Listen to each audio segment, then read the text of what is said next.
Hello friends, എല്ലാവർക്കും എൻ്റെ പുതിയൊരു വീഡിയോയിലേക്ക് സ്വാഗതം. അപ്പോൾ ഞാൻ ഉച്ചക്കത്തിനുള്ള ചോറും കറികളൊക്കെ വെക്കാനായിട്ട് വിറകടുപ്പിൽ തീയൊക്കെ പിടിപ്പിച്ചിട്ടുണ്ട്. അപ്പോൾ രാവിലെ കാര്യമായിട്ടൊന്നും ഉണ്ടാക്കിയില്ല. ഇന്ന് ചപ്പാത്തി മുട്ടക്കറിയും ഇരിപ്പുണ്ടായിരുന്നു. അതുകൊണ്ട് രാവിലത്തെ വ്ളോഗൊന്നും എടുത്തില്ല. അപ്പോൾ ഞാൻ വിറക് വരെ പോയി തൊണ്ടും അതൊക്കെ എടുത്തിട്ട് വന്നേ. തൊണ്ടൊന്നും കളയത്തില്ല, പറ്റിയത് തൊണ്ടൊന്നും ഞാൻ അങ്ങനെ ഉപയോഗിക്കാറില്ല, ആർക്കെങ്കിലുമൊക്കെ കൊടുക്കാറാണ് പതിവ്. അപ്പോൾ ഇപ്പോൾ ഗ്യാസിൻ്റെ ഷോർട്ടേജ് വന്നുകൊണ്ട് തൊണ്ടും ചിരട്ടയെല്ലാം ഇങ്ങനെ വിറക് പുരയിൽ ഇങ്ങനെ ശേഖരിച്ച് വെച്ചിട്ടുണ്ട്.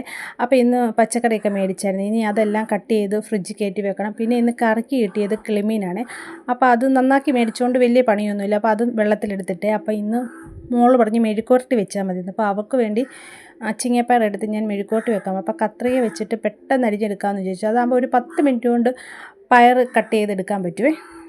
3-4 ദിവസം ഞാൻ ഫ്രിഡ്ജിൽ സ്റ്റോർ ചെയ്ത് കട്ട് ചെയ്ത് വെച്ച പച്ചക്കറികളൊക്കെ ഉണ്ടായിരുന്നു. അപ്പോൾ അതെല്ലാം കഴിഞ്ഞു. ഇനിയിപ്പോൾ ഇന്ന് മേടിച്ചിട്ട് ഇനി എല്ലാം കട്ട് ചെയ്ത് അതുപോലെ ബോക്സിനകത്താക്കി വെക്കണം. അപ്പം ഒരു പരിധി വരെ എനിക്ക് ജോലികൾ എളുപ്പമാണ്. കാരണം രാവിലെ എണീറ്റ് കഴിഞ്ഞിട്ടുണ്ടെങ്കിൽ ഉച്ചയ്ക്കത്തെ കാര്യം നോക്കാനായിട്ട് വെജിറ്റബിൾസ് കട്ട് ചെയ്യണം, അതൊക്കെ ഒരു ജോലി തന്നെയാണ്. അപ്പോൾ അതൊക്കെ നമ്മൾ ഫ്രീ ടൈമിൽ ചെയ്ത് വെക്കുമ്പോൾ തന്നെ നമുക്ക് രാവിലെ വലിയൊരു പാടില്ല, നല്ല എന്താ പറയുക, നല്ല സമാധാനപരമായിട്ട് ജോലികൾ ചെയ്യാം. അതുകൊണ്ട് ഞാൻ അങ്ങനെ ഇപ്പോൾ ചെയ്ത് വെക്കണം. തേങ്ങയാണെങ്കിലും ഒരു 2-3 തേങ്ങ പൊട്ടിച്ച് അതും ചിരകി വെക്കാറുണ്ട്. അപ്പോൾ ആ ഒരു ജോലിയൊക്കെ എളുപ്പം. അപ്പോൾ ഇന്ന് തേങ്ങ ചിരകി വെച്ചതും പച്ചക്കറി സ്റ്റോർ ചെയ്ത് വെച്ചതും എല്ലാം തീർന്നു. അപ്പോൾ ഇന്നെല്ലാം ഒന്നിന്ന് തുടങ്ങണം. അപ്പോൾ പയറിനുള്ള കാര്യങ്ങളൊക്കെ റെഡിയാക്കുന്നത്. ഞാനിപ്പം സവോള ചേർക്കുന്നില്ല, അതിന് പകരം കൊച്ചുള്ളിയും വെളുത്തുള്ളിയും വറ്റൽമുളകും കൂടെ ചതച്ചിട്ടാണ് എണ്ണയ്ക്കകത്തിട്ട് വഴറ്റിയിട്ടാണ് ഇപ്പോൾ പയർ വെക്കുന്നത്. അങ്ങനെ വെക്കുമ്പോൾ നല്ലൊരു ടേസ്റ്റാണ്. അത് തൃശ്ശൂർ ഭാഗത്തൊക്കെ വെക്കുന്ന ഒരു മെഴുക്കുവരട്ടിയാണ് ഞാനിങ്ങനെ ഫോണിലൊക്കെ കണ്ടിട്ടുണ്ട്, വീഡിയോസിലൊക്കെ കണ്ടിട്ടുണ്ട്. അപ്പോൾ ഞങ്ങളുടെ കോട്ടയത്ത് ഇതിങ്ങനെ വെക്കാറില്ല, സവോള ചേർത്തിട്ടാണ് മിക്കവരും വെക്കുന്നത്. പക്ഷേ ഞാനിപ്പോൾ കുറച്ച് ദിവസമായിട്ട് ഇങ്ങനെ വെക്കുന്നത് നല്ല ടേസ്റ്റാണ്. അതിൻ്റെ കൂടെ തന്നെ ഞാൻ മീൻകറിക്കുള്ള അരപ്പും റെഡിയാക്കുന്നുണ്ട്. തേങ്ങ അരച്ചിട്ടാണ് വെക്കുന്നത്. കാരണം കഴിഞ്ഞ ദിവസം മുളകരച്ച് വെച്ച കറി ഇരിപ്പുണ്ട്, അത് ഞാനിങ്ങനെ പറ്റിച്ച് ചൂടാക്കി വെച്ചിട്ടുണ്ട്. എനിക്ക് ഇങ്ങനെ മുളകരച്ച കറി ഇങ്ങനെ വെച്ച് കൂട്ടാൻ ഭയങ്കര ഇഷ്ടമാണ്. ഓരോ ദിവസം കഴിയും തോറും അതിൻ്റെ ടേസ്റ്റ് കൂടി വരുന്ന പോലെയാണ് എനിക്ക് തോന്നുന്നത്. അതുകൊണ്ട് ഞാനത് കളയാറില്ല. മാക്സിമം ചട്ടി കാലിയാകുന്നവർ ഞാൻ ഉപയോഗിക്കാറുണ്ട്. അപ്പോൾ ആ കറി ഇച്ചിരി ഇരിപ്പുണ്ട്. അപ്പം ഇന്ന് തേങ്ങ അരച്ചിട്ട് വെക്കാമെന്ന് വിചാരിച്ചു. അതിനുള്ള അരപ്പും കാര്യങ്ങളൊക്കെ റെഡിയാക്കുന്നുണ്ട്. രാവിലെ എഴുന്നേറ്റപ്പോൾ തന്നെ ഞാൻ ക്ലീനിങ് എല്ലാം അങ്ങ് ചെയ്ത് സിറ്റൗട്ടും റൂമും ഹാളും അതൊക്കെ തുടച്ചു, തൂത്തുവാരി അങ്ങ് തുടച്ചു. കയ്യോടെ തന്നെ രാവിലത്തെ ക്ലീനിങ് പരിപാടി അങ്ങ് ചെയ്തു, മുറ്റം അടിച്ചപ്പോൾ തന്നെ. പിന്നെ തുണി തിരുമ്മാനുണ്ട്. അപ്പോഴത്തേക്കും നോക്കിയപ്പോഴത്തേക്കും ആകപ്പാടെ ഒരു മൂടിക്കിടക്കുന്ന ഒരു അന്തരീക്ഷമേ.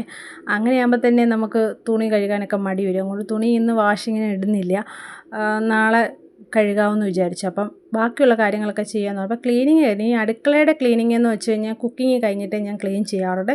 കാരണം കുക്ക് ചെയ്യുമ്പോൾ തന്നെ എല്ലായിടവും നിരന്ന് വാരി വൃത്തികേടായിട്ട് കിടക്കുവേ. അപ്പം അത് കുക്കിങ് കഴിഞ്ഞിട്ട് സമാധാനപരമായിട്ട് അടുക്കള ലാസ്റ്റാണ്, എല്ലായ്പ്പോഴും ലാസ്റ്റാണ് ക്ലീൻ ചെയ്യുന്നത്. അടുക്കള ഞാൻ രാവിലെ ക്ലീൻ ചെയ്യാറില്ല. മുറിയും ഹാളും എല്ലാം രാവിലെ എണീച്ച് വരുമ്പോൾ തന്നെ ക്ലീൻ ചെയ്യാറുണ്ട്. എന്തെന്ന് വെച്ച് കഴിഞ്ഞാൽ നമ്മൾ രാവിലെ തന്നെ ആരെങ്കിലുമൊക്കെ വീട്ടിലേക്ക് കയറി, അങ്ങനെ ആരും വന്നില്ല എന്നാലും അവിചാരിതമായിട്ട് ആരെങ്കിലുമൊക്കെ വരികയാണെങ്കിൽ ഇങ്ങനെ വൃത്തികേടായിട്ട് കിടക്കുമ്പോൾ അതൊരു വല്ലാത്തൊരിതാണ്. അപ്പോൾ അടുക്കള പിന്നെ നമ്മൾ കുക്ക് ചെയ്യുമ്പോൾ അത് ലാസ്റ്റ് ചെയ്താൽ മതി. അപ്പം ഉറക്കം എണീക്കുമ്പോൾ തന്നെ നമ്മൾ റൂമൊക്കെ ക്ലീൻ ചെയ്തിടാറുണ്ട്. അതായത് ബെഡ്ഷീറ്റൊക്കെ കുടഞ്ഞ് വിരിച്ച് അത് ആ എഴുന്നേൽക്കുന്ന കൂട്ടത്തിൽ തന്നെ അങ്ങ് ചെയ്യും. അതുകൊണ്ട് അവിടെ അങ്ങനെ വലിയ ജോലിയില്ല. പിന്നെ തുടയ്ക്കില്ല, അത് ഞാൻ മുറ്റം അടിച്ച് കയറിയ ഉടനെ പെരയ്ക്കാവും അങ്ങ് തൂത്തിട്ട് ആ തുടയ്ക്കൽ ആ കൂടെ തന്നെ കഴിയും. അപ്പോൾ അതെല്ലാം ക്ലീനായിട്ട് കിടക്കും. പിന്നെ കിച്ചണുള്ള അപ്പം ഇച്ചിരി നീറ്റ് ഇല്ലാതെ കിടക്കത്തുള്ളൂ. അതിപ്പോൾ നമ്മൾ കുക്ക് ചെയ്യുന്നതുകൊണ്ടാണ്. അപ്പോൾ അത് കഴിഞ്ഞ് കിച്ചണും കുക്ക് ചെയ്ത് വെക്കും. അപ്പം കിളിമീൻ്റെ കൂടെ തന്നെ ഇച്ചിരി കൊഴുവയും കൂടെ മേടിച്ചിട്ടുണ്ട്. അപ്പോൾ അത് ഞാൻ ഇന്ന് വെക്കുന്നില്ല, ഇന്നത് ഫ്രൈ ചെയ്യാമെന്ന് വിചാരിച്ചാണ് മേടിപ്പിച്ചത്. അപ്പോൾ നോക്കുമ്പോഴത്തേക്ക് അത് നന്നാക്കാനുണ്ട്. പിന്നെ ഇന്ന് താമസിച്ച് പോയി ജോലിയൊക്കെ ചെയ്തപ്പോൾ. അപ്പോൾ പിന്നെ ഓർത്തെന്നാൽ അത് ഫ്രിഡ്ജിൽ വെച്ചേക്കാം, നാളെ എടുത്ത് നന്നാക്കിയിട്ടത് ഫ്രൈ ആക്കാമെന്ന് ഓർത്തേ. അപ്പം മീൻകറിയുടെ അരപ്പിന് ഇന്ന് എന്തോ ഒരു കംപ്ലൈൻ്റ് ഉണ്ട്, തിളച്ച് പോയി. സാധാരണ ഉപ്പ് കൂടുവോ പുളി കൂടുവോ അങ്ങനെയൊക്കെ ചെയ്യുമ്പോൾ ഇങ്ങനെ തിളച്ച് പോകുന്ന, ഇങ്ങനെ നമ്മൾ വീട്ടിൽ മുതിർന്ന ആൾക്കാരൊക്കെ പറഞ്ഞ് ഞാൻ കേട്ടിട്ടുണ്ട്. അപ്പം ഞാനിങ്ങനെ ഗ്രേവി ഇങ്ങനെ ടേസ്റ്റ് നോക്കിയിട്ട് എനിക്കൊന്നും കുറഞ്ഞതായിട്ട് തോന്നുന്നില്ല. പക്ഷേ എന്തോ അതിങ്ങനെ തിളച്ച് തൂക്കി, അതിനിപ്പോൾ എന്താണെന്ന് അറിയില്ല. അപ്പം ഞാൻ മീൻ കഷ്ണം എല്ലാം പെറുക്കിയിട്ടിട്ട് അടപ്പ് ഇങ്ങനെ പാതി അടച്ചേ വെച്ചിട്ടുള്ള, തിളച്ച് പോകാണ്ടിരിക്കാനേ. ഇനി ഇരിക്കുന്ന പച്ചക്കറികളെല്ലാം കട്ട് ചെയ്ത് ബോക്സിലാക്കി ഫ്രിഡ്ജിൽ വെച്ചാലേ എനിക്ക് സമാധാനം കിട്ടത്തുള്ളൂ.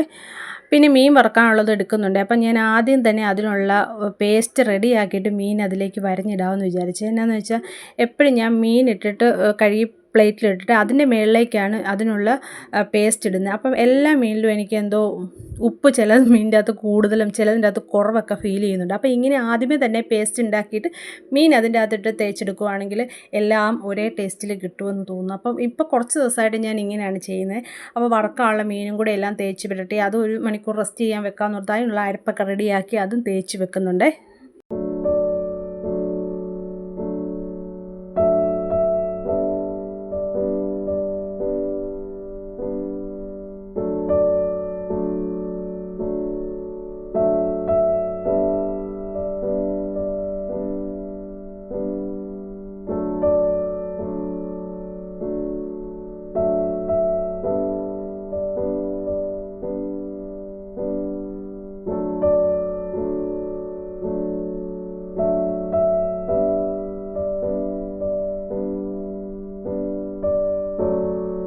അപ്പോൾ ചോറ് വെന്ത് കഴിഞ്ഞ് അത് വാർത്തേ. അപ്പോൾ അടുപ്പിൽ തീയുണ്ട്. അപ്പോൾ എന്നാൽ മെഴുക്ക് പുരട്ടി അടുപ്പിലേക്ക് വെക്കാം. അപ്പോൾ മിക്ക ദിവസങ്ങളിലും മെഴുക്ക് പുരട്ടി തോരൻ ഇതൊക്കെ ഞാൻ വിറകടുപ്പിൽ തന്നെ വെക്കും. എന്തെന്ന് വെച്ചാൽ ചോറ് വെച്ച് കഴിയുമ്പോഴത്തേക്കും വിറക് കത്തിക്കൊണ്ട് തന്നെ നിൽക്കും, തീരത്തില്ല. അപ്പം അതിൽ തന്നെ വെച്ച് കൊടുക്കുവാണെങ്കിൽ അത്രയും ഗ്യാസും കൂടെ നമുക്ക് ലാഭിക്കാം. ഗ്യാസിൻ്റെ ഷോർട്ടേജ് കാരണമാണ് ഇങ്ങനെ ചെയ്യുന്നത്. ഈ വിറക് തന്നെ അടുപ്പ് തന്നെ ഞാൻ കത്തിക്കാൻ പഠിച്ചിട്ട് കുറച്ച് നാളായതേ ഉള്ളൂ. എനിക്കത് ശരിക്കും റെഡിയായി വരുന്നുള്ളൂ. കാരണം നമ്മളെല്ലാം ഗ്യാസിൽ തന്നെയാണ് വെക്കുന്നത്. പക്ഷേ ഇപ്പോൾ ഇത് വെച്ച് എനിക്കിത് എളുപ്പമായി കേട്ടോ. കാരണം വേറൊന്നുമല്ല, എനിക്ക് ഇതിൽ വെക്കുന്ന ഫുഡിന് കുറച്ചുകൂടെ ടേസ്റ്റ് കൂടുതൽ തോന്നുന്നുണ്ട്.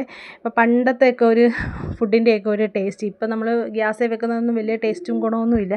പക്ഷേ അടുപ്പിൽ പണ്ട് നമ്മൾ ചെറുപ്പത്തിലേക്ക് വീട്ടിൽ നിന്ന് കഴിക്കുന്ന ഫുഡിനൊക്കെ ഒരു പ്രത്യേക ടേസ്റ്റില്ല. അപ്പോൾ ആ ഒരു ടേസ്റ്റ് കിട്ടുന്നതായിട്ടൊക്കെ എനിക്ക് ആ വിറകടുപ്പിൽ ഇപ്പോൾ കഴിഞ്ഞ ദിവസം ഞാൻ ചിക്കൻ കറിയൊക്കെ വിറകടുപ്പിൽ വെച്ചിട്ട് അതിനൊക്കെ ഭയങ്കര ടേസ്റ്റായിരുന്നു. അപ്പോൾ എനിക്കിപ്പോൾ ഭയങ്കര ഇഷ്ടമാണ് വിറകടുപ്പ് വെക്കാനായിട്ട്. ഇനിയിപ്പം ഗ്യാസിൻ്റെ ബുദ്ധിമുട്ട് മാറിയാലും ഞാൻ ഈ വിറകടുപ്പ് ഉപേക്ഷിക്കുന്നില്ല, അതിൽ തന്നെ കുക്ക് ചെയ്യാമെന്ന് വിചാരിച്ച്. ഇനിയിപ്പോൾ അതൊക്കെ ഒന്ന് നന്നാക്കി എടുക്കണം. കാരണം നമ്മളത് ഉപയോഗിക്കാത്തതുകൊണ്ട് അതിൻ്റെ കാര്യങ്ങൾ അങ്ങനെ ശ്രദ്ധിക്കാറില്ല.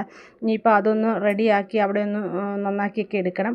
അപ്പം വിറകടുപ്പിൽ വെച്ചതിന് നല്ല ടേസ്റ്റി ആയിട്ടുള്ള ഫുഡ് ഇപ്പോൾ കിട്ടുന്നുണ്ട്. പിന്നെ മീൻ 1 മണിക്കൂർ കഴിഞ്ഞപ്പോൾ അതും ഒന്ന് വറക്കാനായിട്ട് അടുപ്പത്തേക്ക് ഇട്ടു. ഇന്നിങ്ങനെ ഒരുപാട് കൂട്ടം കറികളൊന്നുമില്ല. മീൻ കറിയും ഈ മീൻ വറുത്തതും പിന്നെ മെഴുക്ക് വരട്ടിയും പപ്പടവും ഒക്കെയേ ഉള്ളൂ. ഒരുപാട് ഐറ്റംസ് ഒന്നും ഇന്ന് ഞാൻ ഉണ്ടാക്കുന്നതെന്ന് വെച്ചാൽ കഴിഞ്ഞ ദിവസത്തെ മുളകിട്ട മീൻ കറിയൊക്കെ ഇരിപ്പുണ്ട്, അതുകൊണ്ട് ഇത്രയൊക്കെയേ ഉള്ളൂ. അപ്പോൾ മീൻ വറുത്തെല്ലാം കഴിഞ്ഞപ്പോഴത്തേക്കും ഞാൻ എല്ലായിടവും ഒന്ന് തൂത്ത് ഇനിയിപ്പോൾ ഒന്ന് തുടയ്ക്കാമെന്ന് ഓർത്ത്. എന്താണെന്ന് വെച്ചാൽ അടുക്കളയിൽ കൂടുതലും വെള്ള ടൈലാണ് ഉപയോഗിച്ചിരിക്കുന്നത്. അപ്പോൾ അതുകൊണ്ട് അത് ഡെയിലി നമ്മൾ ക്ലീൻ ചെയ്തിടണം.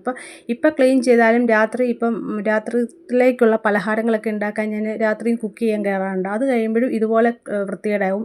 അപ്പോഴും ഞാൻ മിക്ക ദിവസവും വൈകിട്ട് ക്ലീൻ ചെയ്തിട്ടിട്ടാണ് കിടക്കുന്നത്. അപ്പോൾ കുറേ വെള്ള ടൈലാകുമ്പോഴത്തേക്ക് അത് നമ്മളെപ്പോഴും തുടച്ചൊക്കെ സൂക്ഷിച്ചാലേ ഉള്ളൂ അതൊരു നീറ്റായിട്ട് കിടക്കത്തുള്ളൂ. അപ്പം കുക്കിങ്ങും കാര്യങ്ങളെല്ലാം കഴിഞ്ഞപ്പോൾ ഞാൻ ക്ലീനിങ്ങിന് ഇറങ്ങി.